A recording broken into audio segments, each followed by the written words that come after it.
계속해서 정치권 소식 살펴보겠습니다. 고성국 박사, 박상철 경기대 교수 나와 계십니다. 안녕하십니까? 반갑습니다. 자, 김종필 전 총리의 빈소에 조문 행렬이 이어지고 있습니다. 문재인 대통령이 조문을 갈지 관심이 모아졌었는데 직접 조문은 하지 않기로 결정했다고 밝혔습니다. 대신에 김부겸 장관이 이 훈장을 직접 대통령께서 이제 수여하는 걸로 그렇게 결론이 낮은 것 같습니다. 김부겸 장관의 이야기 잠시 들어보시죠. 아마 정부를 대표해서 저보고 가라고 하셨으니까 그 유족들에게 최대한 예우를 갖추어서 그렇게 조의를 표하라는 그런 말씀을 하셨고요. 정부 공문에 대한 어떤 관리하는 업무가 행정안전부에 있기 때문에 저희 부처로 오게 되고요. 네, 대통령께서 직접 조문은 가지 않았지만 국민훈장으로 추수하는 것으로 어떻게 보면 좀 절충안을 낸 것 같습니다. 그렇습니다. 어제 문재인 대통령이 조문은 가지 않고 대신 김부겸 행정안전부 장관을 김 전 총리의 빈소에 보내 국민훈장 무궁화장을 추서를 했습니다. 청와대는 그동안에 여러 가지 이제 논란이 계속 일었기 때문에 고심을 많이 한 것으로 보이는데 대략 한 3가지 정도 이유에서 이렇게 결정한 것이 아닌가 그런 지금 분석이 나오고 있습니다. 첫 번째는 역대 이제 국무총리를 지낸 분들에 대해서 대개 다 무궁화장을 추서를 했기 때문에 그런 관례에 따라서 추서를 한 것이다 이렇게 지금 밝히고 있고요. 또 지지층들 사이에 이제 훈장 추서라든지 그 대통령의 조문 부분에 대해서 여러 가지 부정적인 이런 의견들도 좀 나왔기 때문에 하지만 정부에서는 훈장은 추서해야 된다라는 의견이 강했던 것으로 알려지고 있습니다. 이러한 부분을 고려한 결정으로 보여지고 세 번째는 문 대통령과 김 전 총리가 남다른 어떤 특별한 개인적인 인연이 없는 이런 상황도 좀 감안을 해서 훈장은 추서하되 조문은 가지 않는 것으로 결정을 한 것이 아닌가 이렇게 지금 보여집니다. 그런데 김종필 전 총리의 무궁화장 훈장 추서를 놓고 정치권에서는 찬반 논쟁이 불거졌습니다. 양쪽의 의견을 직접 한번 들어보시죠. 정부에서 의사를 표시했기 때문에 한 사람의 후배 정치인으로서 훈장을 추서하는 것은 좋은 일이다 그렇게 생각합니다. 정부는 훈장 추서가 자칫 군사 쿠데타와 유신 체제라는 과거 역사의 면죄부가 될 것이라는 우려를 귀담아 들어야 합니다.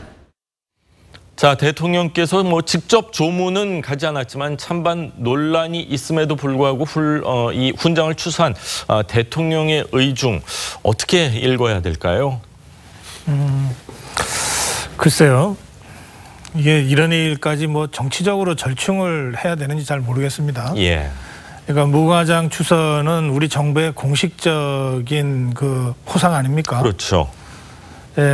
그렇다면 대통령이 정말 조문하지 못하는 불가피한 다른 일정이나 사정이 있었으면 모르겠지만 그런 게 아니라면 무궁화장을 추서하는 사람이 별로 없습니다. 우리나라 대한민국의 훈포상 중에 가장 급이 높은 것인데요.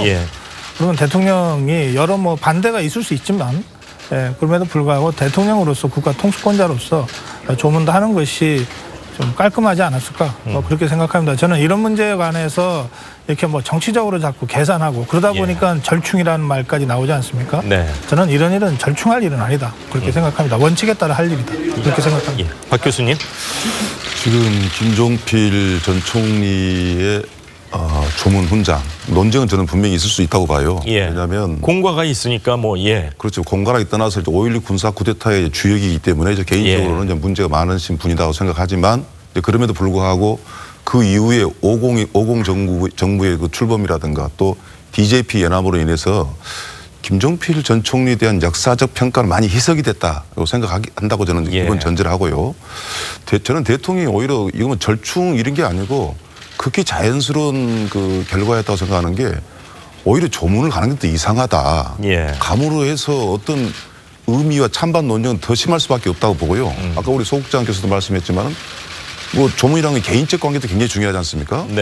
전혀 관계가 없다라고도 볼 수 있기 때문에 오히려 안 가신 게 자연스럽다고 보고 또 훈장도 그래요. 굳이 반대한다 찬반 논쟁에 들어갈 게 아니라 국무총리 지내신 분 양승태 대법원장도 그분이 훌륭하다고 해서 훈장을 줬던 게 아니라 그 자리에 있었기 때문에 가는 것이 또 훈장이기 때문에 이 문제는 굳이 정치적으로 찬반 논쟁에 들어간 것도 저는 좀 어색하다고 보고 또 이걸 가지고 또 절충을 했다고 또 평가하는 것도 좀 이것도 억지다 이렇게 생각합니다. 그렇군요. 저는 사실 뭐 총리하면 당연히 이 국립묘지에 안장되는 걸로 알았었는데 총리는 또 국립묘지 안장 대상이 아니었다고 하더라고요. 그래서 육군 준장 자격으로 장군 묘역에 갈 수 있다 이렇게 얘기를 해서 그 부분에 대해서도 생전에 굉장히 총리로서 국립묘지 안장 못 되는 거에 대한 안타까움이 있었다고 얘기를 하셨다고 합니다. 자, 다음 이야기를 좀 하겠습니다. 이재명 경기지사 당선인 취임 이제 일주일 정도 앞두고요. 논란이 많았었죠. 배우 김부선 씨와의 스캔들에 대해서 직접 입장을 좀 밝혔죠. 근데 밝혔는데 이게 또 논란이 많이 되고 있습니다. 그렇습니다. 어제 자신의 페이스북에 원고지 20장 분량 뭐 엄청난 글을 이제 올렸습니다. 그러면서 김부선 씨와의 스캔들 의혹 등에 대해서 거대 세력의 광기, 또 광란적 마녀 사냥 이런 표현을 사용하면서 굉장히 강하게 비판을 했습니다. 그러면서 자신이 이른바 문 대통령과 대립각을 세울 것이라는 일각의 시선 이런 부분에 대해서 그것은 자신과 문 대통령을 이간질시키는 것이다 라고 부인을 또 했습니다. 그러면서 김부선 씨의 마약 전과 이런 것을 다시 언급을 해서 조만간 김 씨의 거짓말을 또 정리해서 올릴 것이다 이렇게 또 예고하기도 했습니다. 김부선 씨는 이재명 당선인이 글을 올린 지 한 3시간 지나서 자신의 페이스북에 글을 올려서 또 반격을 했습니다.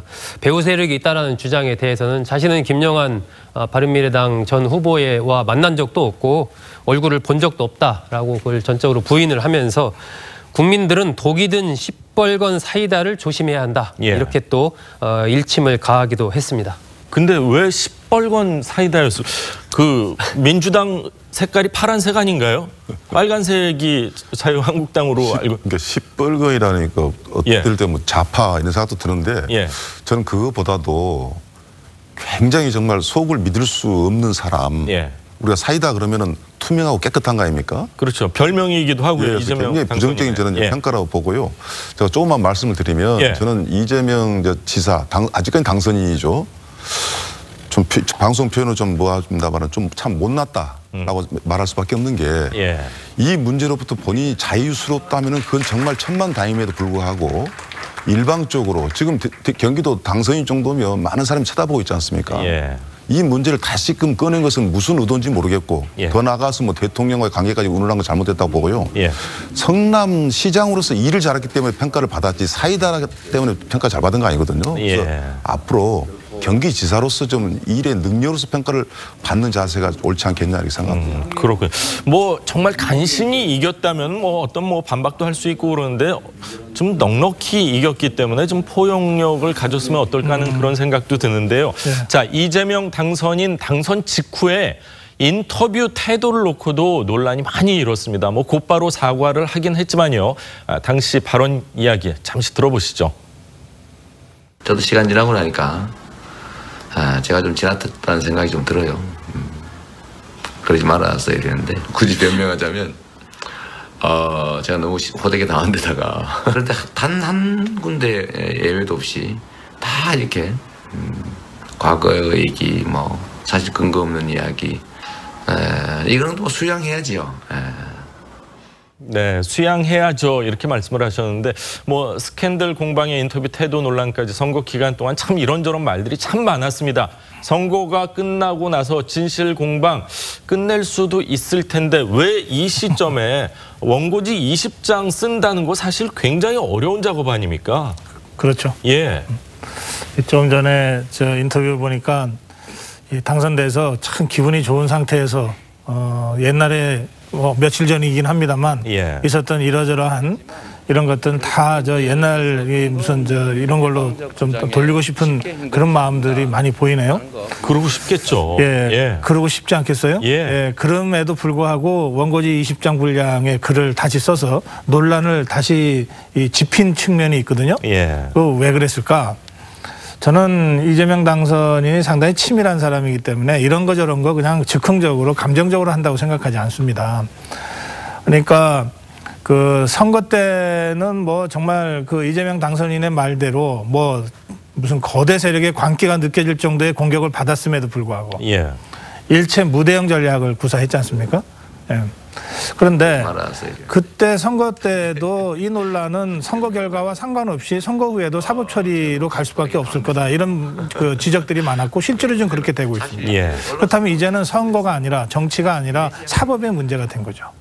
그러니까 변호사를 지낸 사람 아닙니까? 예. 그러니까 사법적 문제라고 하면 사실관계를 정확하게 밝히는 것이 핵심적으로 중요하다고 봤을 것이고요. 예.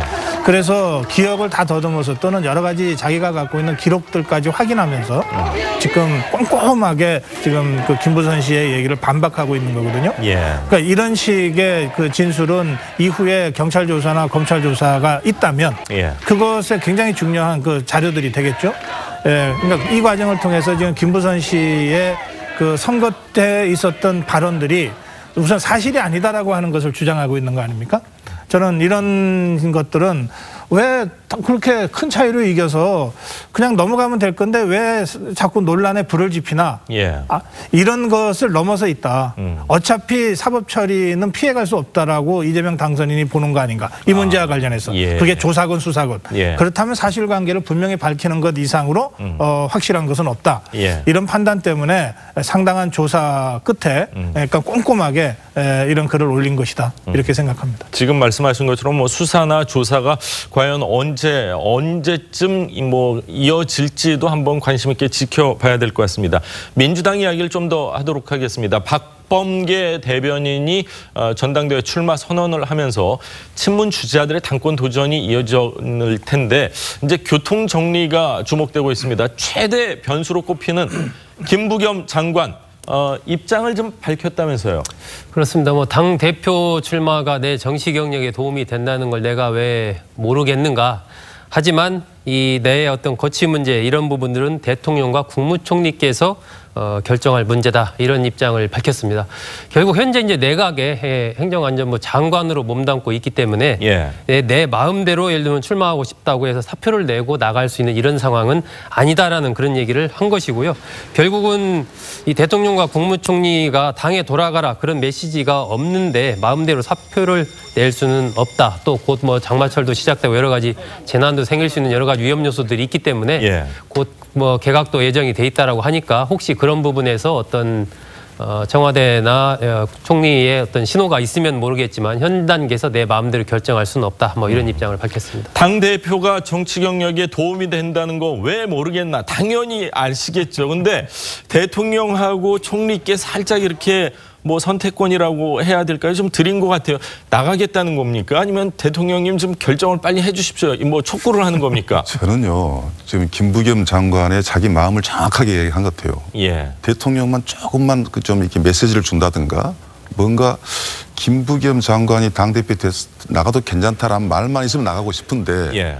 그것이 안 되면 전혀 나갈 자신도 없고 뭐 이 표현이 좀 이상합니다만은 또 대통령 입장에서도 당 대표가 대선 후보감으로 거론된 사람이 나온 것은 굉장히 부담이 될 수밖에 저는 없다고 생각해요. 예. 저는 이 시점에서 한 말씀을 드리면 저는 지금 아주 압승을 했던 더불어민주당에서 나온 이야기 중에서 가장 좀 우려가 되는 것이 예. 당원 중심의 정당을 만들겠다. 이 이야기가 좀 나오기 시작하거든요. 즉 당 대표가 되려면 역시 권리당을 비롯해서 당원들의 지지가 중요하기 때문에 나온 소리겠지만 과거 열린우리당이 그러다가 내부 상처로 내상으로 해서 그렇죠. 정권이 허물어져 버렸거든요. 예.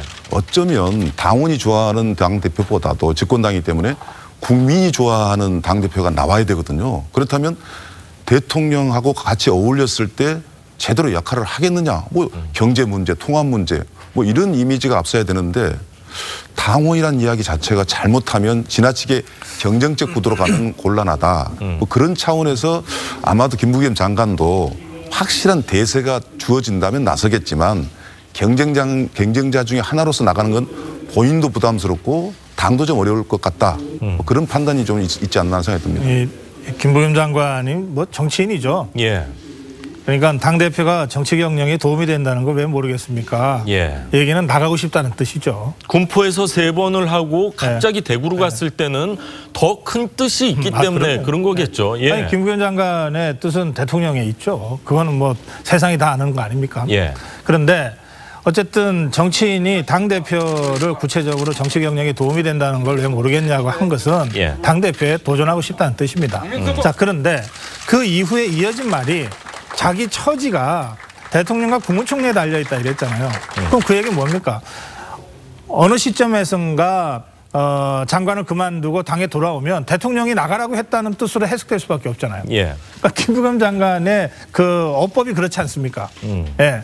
내가 가고 싶어도 대통령이나 국무총리가 가라고 하지 않으면 갈 수 없는 처지다 이거 아니에요. 그러면은 만약 출마하면 대통령이나 총리께서 문심이 실려 있다. 사인을 줬다 이렇게 해석을 할 수도 있는 거 아닙니까? 김부겸 장관의 그러면 대통령께서 어떻게 사인을 줄까요? 더 못 주지 않을까요? 그러니까요. 그래서 김부겸 장관의 이 말은 말만 뜯어보면 전혀 틀린 말이 아닙니다. 아니, 장관이 인사권자인 대통령의 뜻에 달려 있는 것이고 그러나 정치인이 당대표에 왜 욕심이 없겠는가 이런 얘기니까 말 자체는 전혀 틀리지 않는 교과서적인 말인데 그러나 실제로 이 말은 막상 김부겸 장관이 당에 돌아올 때는 대통령이 나가라고 해서 나왔다라고 해석될 수 있는 그런 말이에요. 그러니까 이런 게 정치인의 말이죠. 근데 대통령이나 총리께서 아무 사인 안 줬는데 저 관두겠습니다 하고 나올 수도 있는 거 아닙니까? 그러면 사람들이 그렇게 안 하겠다는 거 아닙니까? 제가 한 말씀만 드릴게요. 지금 저 워딩은 출마하고 싶다라는 말로 들리는 건 분명하지만 출마 없는 상황이다. 라는 것도 강력하게 좀 저는 암시한 게 아닌가. 그래서 아마도 당 대표 경쟁자들은 김부겸 장관은 출마하지 않겠구나라고 간주하고 저는 대응하고 있다고 생각합니다. 그런데 지금 저 자막을 한번 보십시오. 김부겸 장관이 당대표 출마는 대통령이 정할 문제. 이거 굉장히 오해 소지가 많은 발언으로. 맞습니다. 아니 대통령이 지금 당대표 출마를 정하는 것처럼 되잖아요. 그러니까 자막으로 앞뒤를 딱 끊고서 자막 처리를 하다 보니까 저렇게밖에는 우리가 지금 쓸 수가 없지만 저 말만 딱 보면 이거 민주당의 대표는 다 대통령이 정하는 거. 맞습니다. 이렇게도 오해될 수도 있고. 맞습니다. 그래서 문심 논란이 있을 수 있는 발언이다. 발언 자체만 놓고 보면 교과서적인 발언이지만. 자, 뭐 얼마 안 남았으니까 과연 출마하실지 안 하실지 한번 지켜보는 것도 굉장히 재밌는 관전 포인트가 될 것 같은데요.